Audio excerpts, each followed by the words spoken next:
बिस्मिल्लाहिर्रहमानिर्रहीम। अस्सलाम वालेकुम। फर्स्ट ईयर फिज़िक्स का पास पेपर हम देखेंगे इस लेक्चर में। ये जो पास पेपर है ये गुजरांवाले बोर्ड का 2024 का है, ग्रुप नंबर 1। तो एमसीक्यूज नंबर 1 है। अ 2 kg mass is placed on the floor of an elevator which is moving downward with 4.9 meter per second square acceleration. The reaction of floor on the mass is।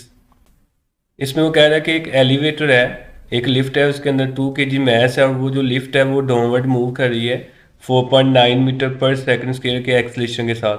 तो आपने इसका reaction find करना है, यानी कि tension की force find करनी है। अब ये रियल एंड अपेरेंट मैस वाला टॉपिक है, उसमें हमने पढ़ा हुआ है जब लिफ्ट जो है ना वो नीचे को आती है तो टोटल नेट फोर्स एफ जो है ना वो इक्वल आएगी डब्ल्यू माइनस टी के। हमें जो है ना वो टी टेंशन चाहिए, तो ये इधर आके प्लस का हो जाएगा और फोर्स उधर जाके माइनस की हो जाएगी। वेट जो है ना वो इक्वल होता है एम जी के और फोर्स इक्वल होती है एम ए के। यहाँ से एम कॉमन आ गया तो जी माइनस ए बच गया। एम की वैल्यू जो है वो 2 है, जी की वैल्यू 9.8 और ए की वैल्यू 4.9 है। तो ऐसे आएगा 9.8 और 4.9 को अगर हम माइनस करते हैं तो ये 4.9 ही आ जाएगा। फिर इन दोनों को मल्टीप्लाई करें तो ये 9.8 न्यूटन इसका आंसर आएगा। तो ऑप्शन ए इसका करेक्ट ऑप्शन होगा। एमसीक्यू नंबर 2 है, which pair of angle gives same range of projectile thrown with velocity V I. इनमें से कौन सा पेयर जो है ना वो सेम रेंज हमें देगा। तो आपने बड़ी सिंपल सी ट्रिक है एक वो याद रखनी है, जिन एंगल का जो सम है वो 90 बनता हो वो हमेशा हमें सेम रेंज देंगे। तो अब यहाँ पे 20+60 ये तो 80 आता है, 20+40 ये 60 आता है, 30+60 तो इनका सम 90 बनता है, तो ये हमें सेम रेंज देंगे। तो ऑप्शन सी इसका करेक्ट ऑप्शन होगा। डी जो है ये 100 देता है तो ये भी नहीं करेक्ट। एमसीक्यूज नंबर 3 है, for circular motion with constant speed v omega and r at. जो सर्कुलर मोशन है उसमें ये तीनों आपस में परपेंडिकुलर होते हैं, तो ऑप्शन ए इसका करेक्ट ऑप्शन होगा। 90 का एंगल बनाएंगे with each other. MCQs number 4 है, which one of the following is correct. इनमें से कौन सी स्टेटमेंट जो है ना वो करेक्ट है। इसका करेक्ट ऑप्शन होगा, इन reversible process entropy remains constant. Reversible process में जो इंट्रॉपी है वो कांस्टेंट रहती है। एमसीक्यूज नंबर 5 है, to observe 100 fringes in Michelson interferometer the distance travelled by movable mirror will be minimum in case of light. तो आपने ये बताना है कि जो माइकलसन इंटरफेरोमीटर है इसमें जो मिरर है वो मिनिमम डिस्टेंस किस लाइट में, इनमें से कौन सी लाइट हम चूज़ करेंगे तो वो मिनिमम डिस्टेंस हमें देगा। तो इसका फार्मूला हम देख लेते हैं। इसका फार्मूला हमने पढ़ा हुआ है कि डी इक्वल होता है एम लैम्डा ओवर 2। एम जो है ये आर्डर ऑफ फ्रिंजेस है, डी डिस्टेंस है, लैम्डा जो है वो वेवलेंथ है। तो डिस्टेंस और वेवलेंथ आपस में डायरेक्ट रिलेशन बना रहे हैं। आपको डिस्टेंस मिनिमम चाहिए, कम से कम चाहिए, तो फिर आपने वो लाइट यूज़ करनी है जिसकी वेवलेंथ भी कम से कम हो। तो इन सब में से ब्लू की वेवलेंथ जो है ना वो सबसे कम होती है। ये फार्मूला हमने पढ़ा हुआ है विपगर्ड। तो इसमें वायलेट इंडिगो इस तरफ आएंगे तो वेवलेंथ शॉर्ट होगी, और अगर हम इस तरफ मूव करेंगे तो वेवलेंथ जो है ना वो लार्ज होगी। तो इन सब में से सबसे शॉर्ट जो वेवलेंथ है वो ब्लू की है और इसका ही डिस्टेंस सबसे कम होगा फिर। तो ऑप्शन सी इसका करेक्ट ऑप्शन है। एमसीक्यू नंबर 6 है, a body in simple harmonic motion with amplitude x not goes from mean position to x not over 2 its phase is. तो कहता ये है कि अगर कोई सिंपल हार्मोनिक मोशन परफॉर्म करने वाली बॉडी है वो मीन पोजीशन से एक्स नॉट ओवर 2 डिस्प्लेसमेंट यानी कि एम्पलीट्यूड पे जाती है, तो बताएं एंगल कितना होगा। तो फार्मूला हमने पढ़ा हुआ है सिंपल हार्मोनिक मोशन में, एक्स इक्वल होता है एक्स नॉट साइन थीटा के। अब चूंकि एक्स मीन पोजीशन है और ये एक्स जो है ना मीन पोजीशन से वो जा रहा है एक्सट्रीम एक्स नॉट ओवर 2 की जगह 2 पे, एक्स नॉट ओवर 2 पे, तो एक्स की जगह हम एक्स नॉट ओवर 2 पुट कर देंगे।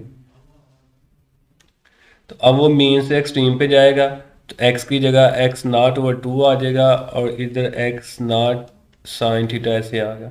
एक्स नॉट से कैंसिल हो गया तो यहाँ पे बच गया 1/2 इक्वल साइन थीटा के।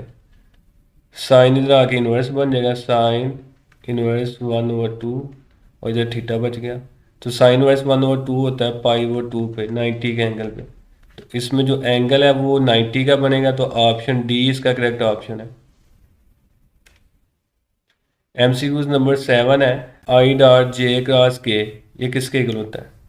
तो इसको हम सॉल्व कर लेते हैं। आई डॉट जे क्रॉस के जो है ना ये आई के इक्वल आएगा, तो आई डॉट आई ये 1 के इक्वल आएगा, तो ऑप्शन बी इसका करेक्ट ऑप्शन होगा। एमसीक्यूज नंबर 8 है, two masses 2 kg and 3 kg are moving towards each other with velocity 3 metre per second and 2 metre per second. The total momentum of the system is. तो total momentum आपने find करना है। अब दो object हैं तो इनमें से एक का जो मोमेंटम है उसको हम P1 कह लेते हैं, तो वो इक्वल आएगा P1 इक्वल आएगा m1v1 के। और दूसरे का जो मोमेंटम है उसको हम P2 से रिप्रेजेंट कर लेते हैं, वो इक्वल आ जाएगा m2v2 के। तो पहला जो ऑब्जेक्ट है उसका मास है 2 kg और उसकी जो वेलोसिटी है वो 3 मीटर पर सेकंड है, उसकी जगह 3 आ जाएगा। दूसरा जो ऑब्जेक्ट है उसका मास 3 kg है और उसकी वेलोसिटी 2 मीटर पर सेकंड है। तो इसका आंसर आ गया 6 और इसका आंसर भी 6 आएगा। अब ये दोनों एक दूसरे की तरफ जा रहे हैं, यानी कि एक बॉल इधर से उधर जा रहा है, दूसरा बॉल इधर से इधर जा रहा है। तो इनका जब हम टोटल मोमेंटम निकालेंगे तो वो इक्वल आएगा P1 प्लस P2 के। अब चूंकि ये दोनों एक दूसरे की तरफ जा रहे हैं तो इनकी डायरेक्शन ऑपोजिट होगी, तो इसलिए P1 प्लस की जगह हम लगा देंगे -P2। ऑपोजिट डायरेक्शन का मतलब नेगेटिव साइन है, तो P1 भी 6 है और P2 भी 6 है। 6 - 6 0, तो टोटल मोमेंटम इसका 0 आ जाएगा। तो ऑप्शन बी इसका करेक्ट ऑप्शन होगा। एमसीक्यूज नंबर 9 है, mass is a highly concentrated form of energy. तो ऑप्शन सी इसका करेक्ट ऑप्शन होगा। एमसीक्यूज नंबर 10 है, a spectrometer is not use to. Spectrometer जो है ना ये पोलराइजेशन की स्टडी नहीं करता, तो ऑप्शन सी इसका करेक्ट ऑप्शन होगा। एमसीक्यूज नंबर 11 है, if frequency of stationary waves are increased to higher harmonic which of the following decreases. अगर हम फ्रीक्वेंसी को बढ़ाते हैं तो इनमें से कौन सी वैल्यू जो है ना वो कम होगी? तो फ्रीक्वेंसी और वेवलेंथ का आपस में इन्वर्स रिलेशन होता है, फ्रीक्वेंसी बढ़ेगी तो वेवलेंथ कम हो जाएगी, तो ऑप्शन बी इसका करेक्ट ऑप्शन होगा। एमसीक्यूज नंबर 12 है, which is renewable source of energy. इनमें से कौन सा रीन्यूएबल सोर्स है? तो बायोमास इसका करेक्ट ऑप्शन है। एमसीक्यूज नंबर 13 है, heat is transfer slowly to gas in a cylinder. The piston is pushed up through 4 centimeter at constant pressure of 8000 Newton per meter square. If cross-sectional area of the piston is 0.10 meter square, work done by the gas is। तो work done आपने find करना है। Basically वो कह रहा है कि एक हमारे पास एक सिलेंडर है इस तरह करके, तो अगर इसका पिस्टन यहाँ से अपवर्ड मूव करता है ये वाला, और वो जो अपवर्ड मूव कर रहा है वो 4 सेंटीमीटर कर रहा है, यानी कि ये उसकी हाइट होगी। और इसका जो क्रॉस सेक्शनल एरिया ये वाला वो है 0.10 मीटर स्क्वायर। और इस पे जो प्रेशर लग रहा है वो है 8000 पास्कल न्यूटन पर मीटर स्क्वायर। तो वर्क आपने फाइंड करना है। तो वर्क का फार्मूला हमारे पास है P into del V. P जो है ना प्रेशर है, डेल वी जो है वो वॉल्यूम है, तो वॉल्यूम यहाँ पे है ही नहीं। वॉल्यूम निकालने के लिए हम फार्मूला लगा लेंगे length into width into height. Length into width तो एरिया बन गया, और हाइट भी गिवन है लेकिन वो सेंटीमीटर में है और जो एरिया वो मीटर में है। तो इसलिए हम यहाँ से पहले हाइट को डिवाइड करेंगे 100 पे। 4 सेंटीमीटर है, 100 पे डिवाइड कर लें तो ये बन जाएगी 0.04 मीटर। अब एरिया की जगह आ जाएगा 0.10 और हाइट की जगह आ जाएगा 0.04। तो ये वॉल्यूम की वैल्यू निकल आई। अब ये वैल्यूज़ जो है ना ये पुट करते हैं वर्क वाले फार्मूले में। W इक्वल है P into del V. P की जगह 8000 आ जाएगा और जो V है उसकी जगह आ जाएगा 0.10 इंटू 0.04। इन तीनों को मल्टीप्लाई करेंगे तो 32 जूल इसका आंसर आएगा। तो ऑप्शन ए इसका करेक्ट ऑप्शन होगा। MCQ नंबर 14 है the complete requirement for a body to be in equilibrium. तो कंप्लीट रिक्वायरमेंट ये होती है कि दोनों कंडीशन सेटिस्फाई हों।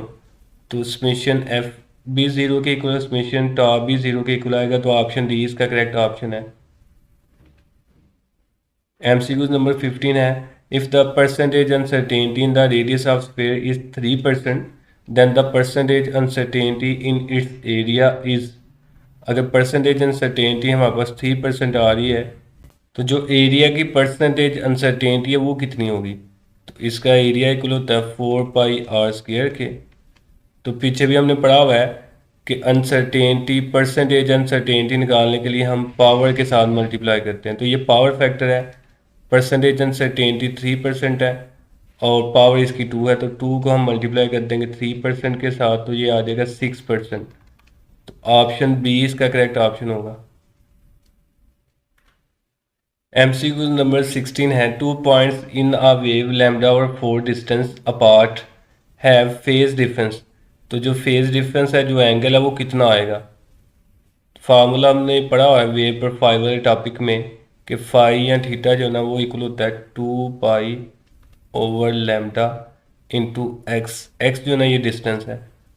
तो डिस्टेंस उसने दिया हुआ है λ/4। तो ये पुट कर लें 2π/λ ऐसे आ गया और डिस्टेंस है λ/4। तो ये लैम्डा लैम्डा के साथ कैंसिल, 2 4 के साथ कैंसिल, तो ये बच जाएगा π/2। तो ऑप्शन बी इसका करेक्ट ऑप्शन होगा। MCQ नंबर 17 है Bernoulli's equation relates to. Bernoulli's equation जो है ना ये किसके साथ रिलेट करती है, उसका तल्लक किसके साथ है इनमें से। तो उसका formula P plus half rho v square plus rho g h equal है कांस्टेंट के। तो ये बर्नौली इक्वेशन का फार्मूला है। अब इसमें प्रेशर भी आ रहा है, वेलोसिटी स्पीड भी आ रही है और हाइट भी आ रही है। तो ऑप्शन ए इसका करेक्ट ऑप्शन होगा, प्रेशर स्पीड एंड हाइट।